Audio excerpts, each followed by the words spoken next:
Overseas, a major search for survivors is underway after 3 deadly earthquakes hit Ecuador and Japan, the 2 countries along the so-called Ring of Fire. And now questions about whether the U.S. could be hit. Today marks 110 years since the 1906 San Francisco earthquake. ABC's Matt Gutman is live in Japan for us this morning. Good morning, Matt. Good morning, Robin. We've been feeling constant aftershocks here in Japan.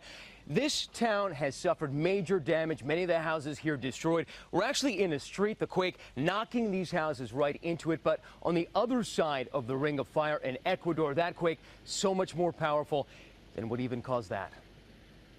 This morning, they're clawing through the rubble in Ecuador, scrambling to save the living.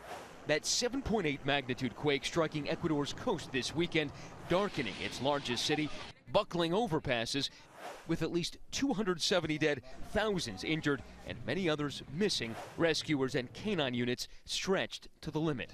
One team pulling a little girl from the rubble of a hotel. She's bloodied, but alive.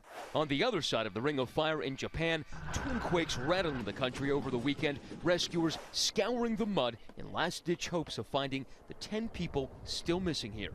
The U.S. Marines flying in to assist in relief efforts. Landslides marooning the hardest hit areas and hampering rescues. The only way in, by foot. And then we saw it. There were cars on this highway when that earthquake hit.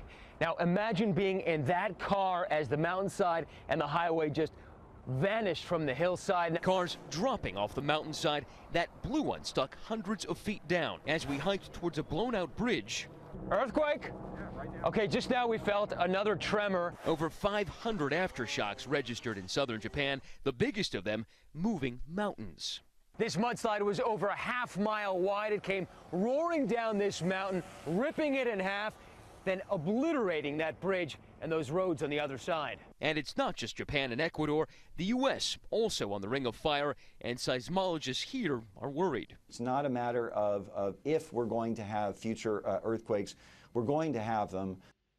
Now, you guys might remember that 9-month-old baby girl miraculously saved from the rubble over the weekend. Well, we tracked her down, finding her grandfather, who led us to her at a shelter. She was all chubby cheeks and wiggly energy and miraculously unscathed after 6 hours in the rubble. One bright spot on an otherwise grim news day here. No worse guys, for the Georgia. wearer. Okay, Matt, thanks very much.